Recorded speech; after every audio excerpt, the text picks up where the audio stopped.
60 రోజుల్లో మీతో ఇంగ్లీష్ అద్భుతంగా మాట్లాడిస్తాం. వెంటనే కాల్ చేసి జాయిన్ అవ్వండి. Welcome to our channel. ఈ రోజు మనతో పాటు రమగారు ఉన్నారు. నమస్తే రమగారు. నమస్తే జయ. రమగారు, తెలివితేటలు ఎవరి సొంతం కాదు, ఒకరిని మించి ఇంకొకరికి తెలివితేటలు. దీనికి సంబంధించి చాలా స్టోరీస్ చెప్పుకున్నాం మనం. దీనికి సంబంధించి ఏదైనా ఒక సరదా కథ. చందమామ కథ చెప్తాం. తెలివి ఒకటి సొత్తు కాదు. మనం దానికి చాలా సింపుల్ సామెత చెప్తుంటాం. తాడిని దన్నేవాడు ఉంటే వాడు తలని దన్నేవాడు ఇంకొకడు ఉంటాడు. ఆ పైకి వెళ్ళేవాడు కనపడతాడు తర్వాత, అంతే కదా. ఇప్పుడు నువ్వు ఒక తెలివితోటి అవతల వాడిని బంధించాలని ప్రయత్నిస్తే అవతల వాడు ఇంకో తెలివితోటి, ఇంకొక మంచి సామెత ఉంది, ఎప్పుడైనా చెప్పానో లేదు, శతకోటి దరిద్రాలకి అనంత కోటి ఉపాయాలు. ప్రతి ఇబ్బందికి ఖచ్చితంగా సొల్యూషన్ ఉంటుంది. నీకు తెలియదు, నీ చుట్టుపక్కల తెలియదు, ఎవరికో తెలుస్తుంది దానికి ఆన్సర్, దానికి సమాధానం దొరికేస్తుంది గ్యారంటీగా. సమాధానం లేని సమస్యలు లేవన్నమాట ప్రపంచంలో. తెలివిలు కూడా అంతే. అష్ట తెలివిలు ఉన్నవాడికి ఇంకొక 18 తెలివితేటలు ఉన్నవాడు ఒకడికి దొరుకుతాడు. ఈ చందమామ కథ, ఒక ఊళ్ళో ఓ వీరయ్య అని ఒక చిన్న రైతు కూలి ఉండేవాడు. ఒక 1/2 ఎకరం పొలం ఉంది, కానీ ఏదో అప్పుల్లో జప్తు అయిపోయింది.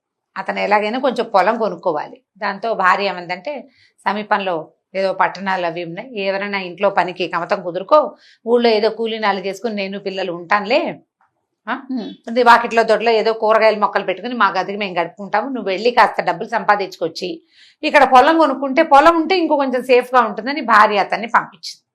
సరే, బాగానే ఉంది కదా అని అతను ఏం చేశాడు, కొంచెం దగ్గరలో ఉన్న ఓ పట్టణంలో ఓ శరభయ్య గారిని ఒక శెట్టి గారింటికి వెళ్ళాడు. వెళ్ళేసరికల్లా ఆయనకి పనివాడు చాలా అవసరం, కానీ ఆయన బహు పీనాసి వాడు, ఎవరికీ తెలియదు ఆ సంగతి. పీనాస్తనాన్ని కవర్ చేసుకుంటాడనమాట ఆయన. అయితే బాగా ఆలోచించి మనిషి చూస్తే హఠాకట్టగా బాగున్నాడు. నేను నా దగ్గర పని చెయ్యి, నెలకి 4 వరహాలు ఇస్తాను, ఆకు నిండా అన్నం పెడతా, విస్తర నిండా అన్నం పెడతా, విస్తర నిండా విస్తరాకు ఉంటుంది కదా, విస్తర నిండా 2 పూట్ల అన్నం పెడతాను. మరి ఇంట్లో వాకిట్లో పని చేయటం, మా ఆవిడ వంట పని చేసుకుంటున్నప్పుడు పిల్లల్ని ఆడించటం, నేను మధ్యాహ్నం భోజనానికి నేను ఇంటికి వచ్చినప్పుడు కొట్టు మీద, ఆయనకి శెట్టి గారు అని చెప్పాను కదా, కొట్టు మీద కూర్చుని సామాన్లు అందించడం, వచ్చిన జనాలను చూడడం. మళ్ళీ నేను భోజనం చేసి ఓ కునుకు తీసి వచ్చాక నువ్వు ఇంటికి వెళ్ళిపోవచ్చు, ఇంట్లో సాయంకాల పనులు చేయటం. ఒక మనిషి అవసరం తీవ్రంగా ఉంది, ఉండమన్నాడు. 4 ఏంటి షరతు, 4 వరహాలు ఇస్తా నెలకి, అన్నం గడిచిపోతుంది కదా, తిండి నిద్ర అన్నీ గడిచిపోతాయి. 4 వరహాలంటే బంగారు రూకలు. ఓవేళ గనక నువ్వు మధ్యలో మానేసి వెళ్ళిపోదలుచుకుంటే నేను నీకు రూపాయి ఇవ్వను. నేనే పంపించేటట్టయితే ఇతను అడిగాడు, సరే బాబు, నేను మానేసి వెళ్ళిపోతే మీరు రూపాయి ఇవ్వరు, బాగానే ఉంది. నెల మధ్యలో మానితే డబ్బులు ఇవ్వం, నేనే నిన్ను తీయాలి. సరే, ఒకవేళ మీరే నన్ను తీయాల్సి వస్తే మీరేమి ఇస్తారు అన్నాడు. 400 ఇస్తా అని చెప్పాడు. వరహాలంటే బంగారు కాయిన్లు, ఈ 400 వరహాలు కాదు, వెండి కాసులు అనమాట, ఇస్తానన్నాడు. బాగానే ఉంది కదా, సరేనని చెప్పి ఒప్పుకున్నాడు. ఒప్పుకుంటే ఏమైంది, సరే పొద్దున్నే ఏం చేశాడు, ఇవాళ మాట్లాడుకున్నారు. ఆ రాత్రి ఎవరో తెలిసిన వాళ్ళ ఇంట్లో పడుకుని ఇతను పొద్దునే వీళ్ళ ఇంట్లోకి వచ్చాడు. ఇల్లు వాకిళ్ళు ఊడ్చాడు, వాకిళ్లలో నీళ్లు కొట్టాడు. ఓ చాకలు ఎవరో ఉంది, వాళ్ళకి ముగ్గేసింది. సరే, అన్ని మొక్కలునే బోలెడు చెట్లు, వాళ్ళ దొడ్డి వాకిలి అంతా, మొక్కల్లో నీళ్లు పోసాడు. బావిలోంచి నీళ్లు తోడేప్పుడు పంపులా ఓవర్ హెడ్ ట్యాంకులా ఏం లేవుగా, అక్కడి నుంచి బావిలో నీళ్లు తోడి తొట్టెలు నింపాడు. స్నానాలకి వాటికి నీళ్లు కావాలిగా వాడుకోవడానికి. సరే, ఈ లోపల ఏమైంది, పిల్లల్ని ఆడిచ్చాడు కాసేపు. 10-10:30 అవ్వగానే ఆవిడ అన్నం పెడతానంది. సరే, అన్నం అంటే పొద్దునే 3 పూట్ల అన్నం తినే రోజుల భోజన సంస్కృతి రోజులు అనమాట. సరే, ఈయన ఏం చేశాడు, విస్తరేసుకుని కూర్చున్నాడు. ఆవిడ ఏం చేస్తుంది, పొడి ఆడుతున్న అంత గిన్నెతో అన్నం తెచ్చి విస్తర నిండా చల్లింది.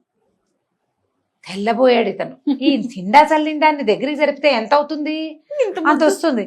ఈ ముద్ద ఎలా చాలుతుంది, పిల్లలకే చాలదు, పెద్దవాడు, పైగా బలశాలి, పనిమంతుడు, ఆహారం బాగా కావాలి, పైగా స్నాకింగ్లు అవి ఉండే రోజులు కావు అవి, అన్నమే. అన్నం అంటే ఇది లెక్క, ఇది ఎలా చాలుతుంది. అక్కడి నుంచి ఏం చేయాలి, మళ్ళీ అడగడానికి మొహమాటం వేసింది. ఓ ఆవిడ ఇంతో పచ్చడేసింది, ఆకు నిండా అన్నం జల్లేసింది, వెళ్ళిపోయింది. దాన్ని మెల్లిగా దగ్గర జరుపుకున్నాడు. ఇంత ముద్ద తిన్నాడు. కిరకిర అంటుంది పొట్టలో, ఏం చేయాలో తెలియలే. సరే, మధ్యాహ్నం అయింది, వెళ్ళి శెట్టి గారిని భోజనానికి పంపించింది. కొట్టుకు వెళ్ళాడు, కొట్టులో కూర్చున్నాడు. సరే, వస్తువులు ఏవో అందించాడు. ఎవరో కొంతమంది వచ్చారు, వాళ్ళకి అంటే కొనుక్కోవడానికి వచ్చిన వాళ్ళకి చూశాడు, ఆ డబ్బులు అది పక్క పెట్టాడు. 3 గంటలకి శెట్టి గారు వచ్చాడు. సరే, రాత్రికి ఏమైనా పెడతారేమో చూద్దాం అనుకున్నాడు. సరే, చీకటి పడ్డాక విస్తరేసుకుంటే మళ్ళీ ఆవిడ విస్తరలో పొడిలాడుతున్న అన్నం చల్లేసి వెళ్ళిపోయింది. అది కూడా జరిపితే ఇంత వచ్చింది. ఒక రోజంతా పొద్దునింత సాయంత్రం ఇంత తింటే ఒక మనిషి ఉండగలడా? ఆకలికి శోష వచ్చేస్తుంది. మర్నాడు పొద్దున ఏమన్నాడు, శెట్టి గారి పొద్దునే కనపడ్డప్పుడు ఆయన చెప్పాడు, వీరయ్య చెప్పాడు, బాబు అన్నం సరిపోవట్లేదండి, మరి ఇంత అన్నం నాకు ఎట్లా చాలుతుంది. అదేమిటి, అదేగా షరతు, విస్తర్ నిండా అన్నం పెడతా ఉన్నాం, విస్తర్ నిండిందా లేదా, పని చేస్తే చేయలేతే మానేసేయి, నీ అంతట్లో మానేస్తే పావులా ఇవ్వని అన్నాడు. ఒకరోజు పని చేశాడు, అసలు ఇక్కడి నుంచి ఎలా వెళ్ళాలో అతనికి అర్థం కాల. సరే ఏమనుకున్నాడంటే వీళ్ళ సంగతి చూద్దామని ఆ పూటకు ఊరుకున్నాడు. మధ్యాహ్నం కొట్టుకెళ్ళాడు కదా, కొట్లో కూర్చున్నాడు. కొట్లో కూర్చున్నప్పుడు ఏం చేశాడు, ఆ శెట్టి గారు ఈ వస్తువు 10 రూపాయలు, ఈ వస్తువు 8 రూపాయలు అలా రేట్లు చెప్పాడు. ఎక్కువ రేటుకి తక్కువ రేటుకి ఎక్కువ వస్తువులు ఇచ్చేసాడు వాళ్ళకి. ఆ కొట్లో బెల్ల ముక్కలు, ఖర్జూర పళ్ళు అవి ఇవి కనపడితే కాసిన పళ్ళు తినేసాడు. మరి ఏం చేస్తాడు, నువ్వు దొంగతనాన్ని ప్రోత్సహించినట్టే అయింది. అక్కడి నుంచి సాయంకాలం ఇంటికి వచ్చాక ఆవిడేమో అమ్మగారు పిల్లలు ఏడుస్తున్నారు, వీళ్ళని కాసేపు ఆడించమని ఏవో చిరుతిళ్ళు పెట్టి పిల్లల్ని ఇతని చేతికి అప్పచెప్పింది. ఇతను ఏం చేశాడు, ఆ పిల్లల చేతిలో చిరుతిళ్ళు లాక్కుని నోట్లో వేసుకుని ఓ పిల్లని కొద్దిగా గిల్లి వదిలేశాడు. గట్టిగా గిల్లలేదు. ఆ పిల్ల గబగబా నడుస్తూ వెళ్ళి డామని కింద పడింది. పిల్ల ఏడుస్తుంది. పిల్లలు ఏడుస్తున్నారండి, నా మాట వింటలేదు అన్నాడు. ఆవిడేమో కాసేపు ఆడించు, నాకు పని ఉంది అంటుంది. పిల్లాడు ఏడుస్తుంటే నేనేం చేస్తానండి, అంత ఏడుస్తుంటే నా వల్ల కాదండి నేను చేయటం, ఆడుకుంటుంటే ఆడించగలను కానీ అన్నాడు. ఆవిడికి పని అవ్వటం లేదు. సరే ఏం చేశాడు, రాత్రికి మధ్యాహ్నానికి ఏం మాట్లాడలా, రాత్రికి 5 విస్తళ్ళు కలిపి పెద్ద విస్తరి, ఓ విస్తరి ఇంత ఉంటుంది, ఇలాంటి 5 కలిపితే ఎంత అవుతుంది, ఇప్పుడు ఇంత అన్నం కాస్త ఎన్ని ఇంతలు వేస్తే ఈ విస్తరంతా నిండుతుంది. ఆవిడకి అర్థం కాలే ఇదేమిటి, ఏం చెయ్యాలి అని. సరే ఏం చేసింది, మళ్ళీ పెద్ద గిన్నె పట్టుకొచ్చి కొంచెం ఆకు నిండా చల్లింది. మళ్ళీ కూడా చల్లటమే చల్లినా కూడా అంత అన్నం అయింది, అది తినేశాడు. అక్కడి నుంచి భర్తకు చెప్పింది, ఏమండి వాడు తెలివితేటలు, వాడు పెద్ద విస్తర వేసుకున్నాడంటే ఈ శెట్టి గారు అన్నాడు, ఏమిటో నీ తెలివి, 5 విస్తరలు కలిపి ఇంత పెద్ద విస్తర వేసుకున్నావుట, ఇంత పెద్ద పెద్ద విస్తరలు అయితే మా కుదరవు అన్నట. మీరు విస్తర అన్నారు, పెద్దదా చిన్నదా అనలేదు కదా, అయ్యింది. ఇక ఏమి చేయలేకపోయాడు. కొద్ది రోజులు గడిచినాయి. ఆయనకి విసుగ్గానే ఉంది. శెట్టి గారికి పొమ్మంటే డబ్బులు ఇవ్వాలి, 400 వెండి వరహాలు ఇస్తానని ఒప్పుకున్నాడు. అక్కడి నుంచి దొడ్లో వాకిట్లో బోలెడని మొక్కలు ఉన్నాయి కదా, ఏం చేసేవాడు, మొక్కల్లో ఒక 4 బొక్కెలు తోడి తలా ఒక గ్లాసు మొక్కల్లో నీళ్లు పోసాడు. నీళ్లు పోయాలి, మొక్కలు మామూలుగా అన్ని మొక్కలు తడవాలంటే వాడు 100 చేదలు తోడితే గానీ నిండవు. 4 చేదలు తోడడం, గ్లాస్ ఎత్తిపోయటం. అక్కడ ఇదేమిటో మొక్కలన్నీ వాడిపోతున్నాయి, నువ్వు నీళ్ళు పోయట్లేదంటే ఇలా రండి శెట్టి గారిని ఉంచి ఆయన వేల్ని మట్టి మొక్క మొదట్లో కూర్చాడు. తడిగా ఉంది, మొక్క మొదట్లో పోసాడుగా నీళ్లు, ఇన్ని అక్కడ తడిగానే ఉంది. తడింది చూసారా, నేను పోస్తున్నాను, మీ మట్టే మంచిది కాదో మీ నీళ్ళే మంచివి కాదో నాకేం తెలుసండి, నీళ్ళు పోయమన్నారు పోసాను, చూడండి కావాలంటే తడి. ఇప్పుడు ఏం చెయ్యాలి, గట్టిగా పోట్లాడితే చుట్టుపక్కల వాళ్ళు చేరతారు, డబ్బులు ఇవ్వాలి, 400. దాంతో సరిగా లాగోలా భరించారు. ఇంతలో ఏమైంది, శెట్టి గారి అత్తవారి ఊరి నుంచి ఓ ఉత్తరం వచ్చింది. అక్కడ ఏదో వ్యవహారం ఉంది, ఈయన రమ్మని. ముందు అందరూ వెళ్దాం అనుకున్నారు. మళ్ళీ ఏమనుకున్నారంటే ఇంతమంది ఎందుకు, వీడున్నాడుగా వీరయ్యని తోడు తీసుకెళ్ళచ్చు అనుకున్నారు. ఆవిడ ఏం చేసింది, ఆయన గుర్ర బండిలో బయలుదేరాడు. బండి తోలడానికి వీరయ్య, మళ్ళీ బండి వాడికి డబ్బులు ఇవ్వద్దు, వాడిని కాకుండా వీడినే తోలమన్నారు. సరే బాగానే ఉంది. ఆవిడ ఏం చేసింది, ఆయన తినటానికి కుడుములు పులిహార పొట్లం కట్టింది భర్తకి. ఈ పొద్దున ఈ ఊరు నుంచి ఆ ఊరు వెళ్ళాలి కదా, మధ్యాహ్నం తినడానికి ఎక్కడో చెరువు దగ్గర ఆగుతారు, అక్కడ భోజనాలు చేస్తారు. వీడికేమో ఓ ఇంత చద్దెనో ఓ పచ్చడి పెట్టి వాడికి ఓ మూట కట్టించింది.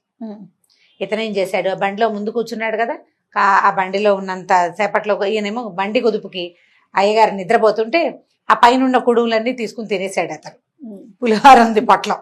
అక్కడికి వెళ్ళాక ఏం చేశాడు, ఆయన చెరువులో కాళ్ళు చేతులు కడుక్కొచ్చే లోపల ఈ పొట్లం ఊడదీసి గుర్రం దగ్గర పెట్టాడు. గుర్రం పక్కన పెట్టాడనమాట. పెట్టేసరికల్లా చెయ్యి అన్నాడు ఆయన వచ్చేసరికి. అయ్యగారు కుడుములో ఏవో పెట్టారండి అమ్మగారు, అవన్నీ గుర్రం తినేసిందండి అన్నాడు. అనేసరికల్లా ఆయన అన్నాడు, అయ్యో గుర్రం తినేయటం ఏమిట్రా, ఇప్పుడు నేనేం తిన్ను, గుర్రం ఎంగేం చేసిందాన్ని నేను ఎలా తింటాను అన్నాడు. పోన్లేండి అమ్మగారు నాకు సర్ది మూట కట్టించారు, అది తిందానులేండి అన్నాడు. అనేసరికి చిచ్చి సద్దన్నం ఎలా తింటానురా అంటే, నేను తింటానులేండి, నాకు గుర్రం ముట్టినా ఇబ్బంది లేదని పులిహార పొట్లము తినేశాడు, తను సద్దన్నము తినేశాడు, హాయిగా కడుపులో చల్లగా ఉంది. ఈయనకేమో ఎలకలు పరిగెడుతున్నాయి కడుపులో. సరే ఏమన్నాడు, అయ్యగారు ఓ పని చేద్దామండి, మీరు బండిలో విశ్రాంతి తీసుకోండి, మీకు ఎలాగో ఓపిక లేదు, నేను గుర్రం వేసుకెళ్తాను, గుర్రం వేసుకుని మీ అత్తగారి ఇంటికి వెళ్ళి మీరు రాగానే మీకు భోజనం ఏర్పాట్లు, మీరు వెళ్ళాక వాళ్ళు అవి ఇవి చేసి కాకుండా వెళ్ళగానే అన్నం పెట్టేటట్టుగా ఏర్పాటు చేసి వస్తానండి అన్నాడు. బాగా వెళ్ళాలి, ఒక 4 కిలోమీటర్లు. సరే ఈయనేమనుకున్నాడు, ఎండ ఆకలిస్తోంది, సరే లేరా నేను కాసేపు పడుకుంటానని ఆ పక్కన ఏవో చెట్లు కనపడితే 2 నేరేడు పళ్ళు కనపడ్డాయి, 4 పళ్ళు తిని పడుకున్నాడు. వీడు గుర్రం వేసుకుని అత్తారింటికి వెళ్ళిపోయాడు. వెళ్ళిపోయి అస్సలు మా అయ్యగారికి ఒంట్లో బాగులేదండి, పుట్టెడు జ్వరము, ఒళ్ళు నొప్పులును, అందుకని ఆయన పాత కొర్రల బియ్యపు అన్నము చింతకాయ పచ్చడి తింటారు, ఇంకేం తినరు, పచ్చం చేస్తారు. కాబట్టి మీరు ఆయన బలవంత పెట్టద్దు, మీరు పని ఉందని వచ్చారు, లేకపోతే వచ్చేవాళ్ళు కాదండి అని చెప్పాడు. చెప్పేసి వెనక్కి వచ్చేసాడు. గుర్ర బండి పూంచాడు, అయ్యగారిని ఎక్కించుకుని తీసుకుపోయాడు. ఈయన వెళ్ళేసరికి కాళ్ళు కడుకోగానే అల్లుడు గారు కుశలంగా ఉన్నారా అని అడుగుతున్నారు ప్రతి వాళ్ళు. ఏమిటి నాకేం మైరోగం వీళ్ళంతా ఇలా అడుగుతున్నారు అని వీడికి ఆశ్చర్యంగా ఉంది శెట్టి గారికి. సరే వాళ్ళు ఏదో పెడతారని చూస్తే పచ్చం కదా, మామిడి పళ్ళు ముక్కలు తరిగి బెల్లం ముక్కలు తరిగి ఏం పెడతారు ఆయనకి, పచ్చం చేస్తున్నాడు, పళ్ళ ముక్కలు అవి పెట్టకూడదు. అందుకని ఏం చేశారు, అన్నం వేడివేడిగా తయారవుతుందండి అన్నారు. చుట్టుపక్కల అందరికీ పప్పులు పచ్చళ్ళు పాయసాలు వడ్డించారు. ఈయనకు అంత కొర్రబియ్యపు అన్నము చింతకాయ తొక్కు పెట్టారు, నీళ్ళ మజ్జిగ. ఆ కొర్రబియ్యపు అన్నమే ఎక్కదు, దాంట్లో ఏ పులుసో పోసుకుంటే కొంచెం తినగలుగుతాం. ఇవాళ రేపు చాలా మంది తింటున్నారు కదా కొర్రలు అవిను, వాళ్ళకి బాగా అనుభవమే. ఒట్టిగా దాన్ని తినలేము, అసలు మహావిసుగ్గా ఉంటుంది. ఎప్పుడెప్పుడు మానేద్దామా, జీవితం మీద విరక్తి వస్తుంది. ఇందులో చింతకాయ తొక్కు అంటే అందులో పచ్చిమిరపకాయలు వేసి నూరింది కాదది, పాత చింతకాయ తొక్కు. ఉప్పు మాత్రమే ఉంటుంది, ఇంకేం ఉండదు, పొల్లగా ఉప్పగా ఉంటుంది, తీగా కూడా ఉండదు అది. అది వేసుకుని ఆ అన్నం తిని ఆ నీళ్ల మజ్జిగ పోసుకునేసరికి ప్రాణాలు కడబట్టిపోయినాయి. ఆకలికి తలనొప్పి వచ్చేస్తోంది. ఈ అన్నం తినలేక దవడలు కూడా నొప్పి పుట్టినాయి. విసిగిపోయాడు. పోనీ అల్లుడు వస్తే ఇలాంటి మర్యాద చేస్తారా వీళ్ళ మొహాలు మండా అని అత్తవారిని తిట్టుకుంటున్నాడు. ఈయనేం చేశాడు వీరయ్య, ఆయన కాళ్ళు భోజనం చేసి బయటకు వచ్చి పడకుర్చీలో కూర్చుంటే విసిరికర్ర పెట్టి విసురుతూ, అదేంటండి అయ్యగారు మీరు వస్తున్నారని చెప్తే వాళ్ళంతా పాయసాలు చేసి తినేసి మీకు ఇలాంటివి పెట్టారు, వీళ్ళకి మర్యాద ఏంటండి, వీళ్ళ పద్ధతులు ఏం బాగోలేదు, మీ అత్తారు ఇంత దుర్మార్గులని నేను అనుకోలేదండి అని 2 వాక్యాలు లెక్కదీశాడు ఆయనకి. ఇంకా అంతే, ఆయనకి మహా విసుగు పుట్టింది. పని లేదు పాటలేదు, రేపొద్దునే వెళ్ళిపోదాం రమ్మనం అన్నాడు. రేపొద్దునే వెళ్ళిపోదామని బండి కట్టుకున్నారు. ఈ అల్లుడు గారు అర్ధంతరంగా వచ్చిన వాడు ఎందుకు వెళ్ళిపోతున్నాడో వాళ్ళకి అర్థం కాలేదు. ఆయనకు ఓపిక లేదు పాపం, ఒంట్లో బాగులేదు, ఈ వ్యవహారం ఆయన లేక ఏదో మనం పిలిచామని వచ్చాడు, ఫోన్లే వెళ్ళిపోనివ్వమని వాళ్ళు వదిలేశారు. వదిలేస్తే సరే వెళ్ళిపోయారు. అల్లుడు గారు దారిలో తినడానికి మళ్ళీ కొర్ర బియ్యపు రవ్వతోటి చేసినంత ఉప్మా చేతిలో పెట్టారు. ఆయన దారిలో పారేశాడు దాన్ని, దిక్కుమాలి కొర్రల బియ్యం అని. సరే ఈ చెరువు దాకా వచ్చాక, అయ్యగారు మీకు అసలు ఓపిక లేదు, మీరు పడుకోండి, కాసేపు రెస్ట్ తీసుకుంటే గుర్రపు ఒళ్ళు కదిలిపోతుంది, గుర్రబండి మీద నడువులు నొప్పులు పుడతాయి, మీకు అసలే నిన్న ఆహారం లేదు, మీరు పడుకోండి, నేను ఇంటికి వెళ్ళి అమ్మగారికి మీకు భోజనం అది ఏర్పాటు చేయించి నేను వెంటనే వచ్చేస్తాగా అని బండి గుర్రం అమ్మగారి ఇంటికి వెళ్ళాడు. ఇప్పుడు శెట్టి గారు సొంత ఇంటికి వెళ్ళిపోయి ఏం చెప్పాడంటే, అయ్యో అమ్మగారు ఏం చేయనండి, మీ అమ్మగారు ఊరి దారిలో అయ్యగారికి దయ్యం పట్టింది, ఏదో గాలి వచ్చేసిందండి, అక్కడ ఏం తినలేదు, పాత కొర్ర బియ్యపు అన్నం తిని వచ్చారు, ఏమీ తినలేదండి, మంచి ఆకలి మీద ఉన్నారు, రాగానే చీపురు తిరగేసి చితకొట్టేయండి ఆయన్ని, దయ్యం పోతుంది. దయ్యం పోతుంది, అప్పుడు శుభ్రంగా అన్నం తింటారు, మీ వాళ్ళ ఇంట్లో కొర్ర బియ్యపు అన్నం చింతకాయ తక్కువ వేసుకుని తిన్నారు, కావాలంటే కనుక్కోండి అని చెప్పాడు. మేఘాల మీద వెనక్కి వచ్చేసాడు. వెనక్కి వచ్చేసి అయ్యగారిని చూడగానే వలవల ఏడుస్తూ, అయ్యగారు ఏం చెప్పాలండి, మనం ఇలా గుమ్మం దిగామో లేదో, నిన్న పొద్దున బయలుదేరాం, అమ్మగారికి భూతం ఆవేశించిందండి, ఇంట్లో సామాన్లన్నీ విసిరేస్తోందిట, పిల్లలంతా భయపడిపోతున్నారు, పక్కిళ్ళ వాళ్ళంతా పిల్లల్ని ఆడించడానికి తీసుకుపోయారు, ఆవిడ ఒక్కతే ఉంది, వెళ్ళగానే ఏం లేదు, మన వాకిట్లో వీధుడిచే చీపురు వాకిలి గుమ్మం పక్కనే పెట్టొచ్చానండి, ఆ చీపురు తీసుకోండి, అమ్మగారిని చితకొట్టేయండి, భూతం వదిలిపోతుంది. మనం వెళ్ళేసరికల్లా ఒంటరితనంతో భూతం పట్టింది ఆవిడకి అని చెప్పాడు. ఆయన ఇదేమిటి, నాకేమో అన్నం లేదు, ఆహారం తలకాయ నొప్పి, కడుపులో నొప్పి, కాళ్ళు నొప్పులు, అన్ని బాధలుగానే, తిండి లేకపోతే ఏమిటి అన్ని జబ్బులు వచ్చేస్తాయి, అన్నం తిన్నాక సగం జబ్బులు పోతాయి. ఈయన ఏం చేశాడు, సరే మళ్ళీ బండి ఎక్కాడు, ఇద్దరు కలిసి వెళ్ళారు. ఆవిడ రాగానే కొర్ర బియ్యపన్నం చింతకాయ తొక్కు తిన్నావా అని అడిగింది. తిన్నాను అన్నాడు. అనగానే చీపురేసి కొట్టడం మొదలుపెట్టింది. ఈయన ముందే అది ఏమిటో ఆ పిచ్చి ప్రశ్నలు అడుగుతోంది ఏమిట్రా అని ఈయన చీపురు తీసుకున్నాడు. ఇద్దరు వచ్చాడు, అమ్మడా కొట్టేసుకున్నారు. కొట్టేసుకునేసరి కల్లా పక్కింటి వాళ్ళ పిల్లలు లబో దీబోమని అరిచారు. చుట్టుపక్కల వాళ్ళంతా చేరారు. ఏమిటి శెట్టి గారి బాబా ఊరెళ్ళిన వాడు ఎందుకు కొడుతున్నాడు, ఇంట్లో శుభ్రంగా లక్షణంగా తిరుగుతుంది లక్ష్మీదేవల్లి, ఈవిడికేం మాయ రోగం, ఈవిడెందుకు మొగుడిని కొడుతుందో ఎవరికి అర్థం కాల. ఇద్దరిని విడదీశారు. ఆవిడ 100 ప్రశ్నలు వేశారు, ఈయన 200 ప్రశ్నలు వేసి మొత్తానికి సాధించారు. వీళ్ళకి ఏం జరిగింది అని ఇంతకీ పని మనిషి వీరయ్యే ఈ మాటలు ఎక్కించినట్టు అర్థమైంది. అందరూ వీరయ్యని పట్టుకున్నారు. ఎరా బుద్ధి లేదా, ఇంత మాట చెప్తావా, మొగుడు పెళ్ళాలు ఒకళ్ళొకళ్ళు చింతపరికలతోటి చీపులు గట్టలతోటి కొనుక్కునేలాగా చేసావు దుర్మార్గుడా అంటే, మరి ఏం చేయనండి, వీళ్ళు విస్తర నిండా అన్నమని చల్లుతారు, ఏవి పెట్టరు, పైగా నువ్వు పని మానేసుకెళ్తే నీకు రూపాయి ఇవ్వము అని షరతులు పెడతారు, మరి ప్రపంచానికి తెలిసేలా చేయాలంటే వీళ్ళ బుద్ధి తెలియటానికి ఇలా చేశానంటే అందరికీ తెలిసిపోయింది. అందరూ ఈయనకి గడ్డి పెట్టారు. తప్పు, మీ పని చేయకూడదు, పని వాళ్ళతో ఏం చేయాలి, సాయిదా ఫాయిదాగా పోవాలి. వాడు నీకు సహాయం చేస్తాడు, నువ్వు వాడికి ఫాయిదా అయ్యేలాగా పనిచేయి. నువ్వు 10 రూపాయలు ఇవ్వు, కావాలంటే 15 రూపాయలు పని చేయించుకో, ఒక ముద్ద పెట్టేటప్పుడు 2 ముద్దలు పెట్టు, వాడు ఒక పని చేసేవాడు 2 పనులు చేస్తాడు. మంచి పద్ధతి కదా అని అందరూ బోధించారు. సరే ఏం చేస్తాడు ఆయన, 400 ఇస్తానని ఒప్పుకున్నాడు కాదు, 400 ఇప్పించారు ఊరంతా కలిసి. ఇంటికి వెళ్ళి 1/2 ఎకరం పొలం కొనుక్కుని హాయిగా ఉన్నాడు వీరయ్య. సూపర్. వీడి తెలివికి, శెట్టి గారి తెలివికి వీరయ్య అతి తెలివి తోడయి ఎంచక్క ఇగో ఇలా అయింది కదా. కథ కంచికి మనం ఇంటికి. చాలా బాగుంది. కానీ మామూలుగా కూడా పనిమాలతో చాలా రఫ్ గా బిహేవ్ చేయటం, ర్యాష్ గా వాళ్ళకి ఏమి పెట్టకపోవటం, ఇలాంటి సహజంగా కూడా చూస్తూ ఉంటాం. చిన్న పిల్లలతో పని చేయించుకుంటారు. ఎందుకు కొడితే నువ్వు దెబ్బలు తిన్న పిల్ల మళ్ళీ మనకి ఎలా పనిచేస్తుంది అని ఆలోచించరు. అవును. పని పిల్లల్ని కొట్టడము, పిల్లల్ని పని వాళ్ళని వేధించటము అదొక ప్రవృత్తిగా ఉంది వాళ్ళకి. ఏంటంటే ఎవరో తిండి సరిగ్గా పెట్టకపోవటం. తిండి సరిగ్గా పెట్టకపోవటం. నువ్వే ఎలా అంటే మనతో ఉన్నవాడిని ఎంత పోషిస్తే వాడు మనకంత పని చేస్తాడనే ఇంగితం లేకపోవటం. అవును. ఒక్కొక్కళ్ళు ఇట్లా, ఇంకోళ్ళు ఇంకో రకంగా. చెప్పలేము మనుషులకి మనం. రైట్ రమ్మ గారు, ఇంకొక స్టోరీతో మళ్ళీ కలుద్దాం. నమస్కారం అజయ్, నమస్తే. ఈ వీడియో కనుక మీకు నచ్చినట్లయితే లైక్ చేయండి, షేర్ చేయండి. మరిన్ని వీడియోస్ కోసం మా ఛానల్ ని సబ్స్క్రైబ్ చేసుకోండి.